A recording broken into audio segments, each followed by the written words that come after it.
Welcome back to Raj Vihar cooking channel.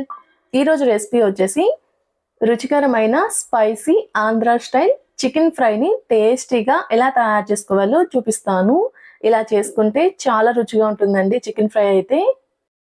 Chicken fry తయారు చేసుకోవడం కోసం ముందుగా స్టవ్ మీద ఒక ప్యాన్ పెట్టుకొని ఇందులో 3 టేబుల్ స్పూన్ ఆయిల్ని హీట్ చేసుకోవాలి. ఆయిల్ హీట్ అయిన తర్వాత 1 టేబుల్ స్పూన్ జీలకర్ర వేసుకుంటున్నాను. ఇందులోనే 2-3 పచ్చిమిర్చిని కట్ చేసుకొని వేసుకుంటున్నాను. అలానే ఒక 2 ఉల్లిపాయలని సన్నగా తరిగి వేసుకుంటున్నాను. ఇందులోనే కొన్ని కరివేపాకు రెబ్బలు కూడా వేసుకొని మొత్తాన్ని కలుపుతూ ఉల్లిపాయ ముక్కలు లైట్గా కలర్ మారేంత వరకు మీడియం ఫ్లేమ్ మీద ఫ్రై చేసుకోవాలి.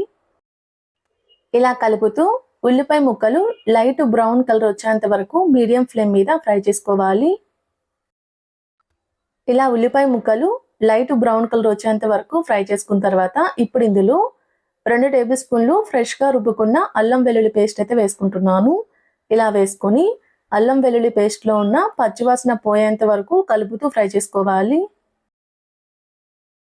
ఇలా కలుపుతూ పచ్చివాసన పోయేంత వరకు ఫ్రై చేసుకున్న తర్వాత ఇప్పుడు ఇందులో 1 కేజీ చికెన్ అయితే శుభ్రంగా కడిగి ఇందులో అయితే వేసుకుంటున్నాను.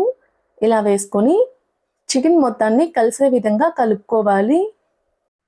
మనం వేసుకున్న అల్లం వెల్లుల్లి పేస్ట్ అనేది చికెన్ ముక్కలకి పట్టే విధంగా కలుపుకోవాలి. ఇలా కలుపుతూ చికెన్లో ఉన్న నీసు వాసన పోయేంత వరకు మీడియం టు హై ఫ్లేమ్ మీద కలుపుతూ ఫ్రై చేసుకోవాలి.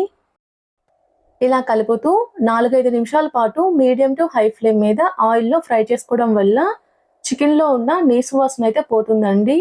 ఇప్పుడు దీనిపైన మూత పెట్టి 4-5 నిమిషాల పాటు మీడియం ఫ్లేమ్ మీద చికెన్ని ఉడికించుకుంటే ముక్క అయితే బాగా మెత్తగా ఉడుకుతుంది. ఇప్పుడు ఇందులో మీ టేస్ట్కి సరిపడినంత సాల్ట్ వేసుకోవాలి. అలానే ఒక 1/2 టేబుల్ స్పూన్ పసుపు, ఇందులోని 2 టేబుల్ స్పూన్లు కారం అయితే వేసుకుంటున్నాను.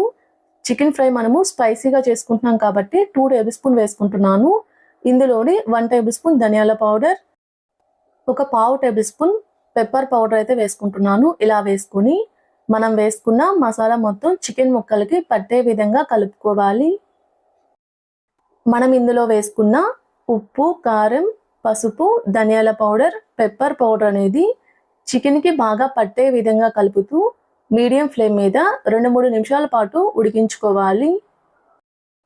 ఇలా ఉడికించుకున్న తర్వాత ఇప్పుడు ఇందులో 1 టేబుల్ స్పూన్ చికెన్ మసాలా అయితే వేసుకుంటున్నాను. ఇలా వేసుకొని ఇందులోనే కొన్ని కరివేపాకు రెబ్బలు, సన్నగా తరిగిన కొంచెం కొత్తిమీర కూడా వేసుకుంటున్నాను. ఇలా వేసుకొని మరొకసారి మొత్తాన్ని కలిసే విధంగా కలుపుతూ 1 నిమిషం పాటు మీడియం టు హై ఫ్లేమ్ మీద ఫ్రై చేసుకున్న తర్వాత స్టవ్ ఆఫ్ చేసి ఒక సర్వింగ్ బౌల్లోకి సర్వ్ చేసుకుంటే ఎంతో టేస్టీగా ఉండే చికెన్ ఫ్రై అయితే రెడీ అయిపోతుంది.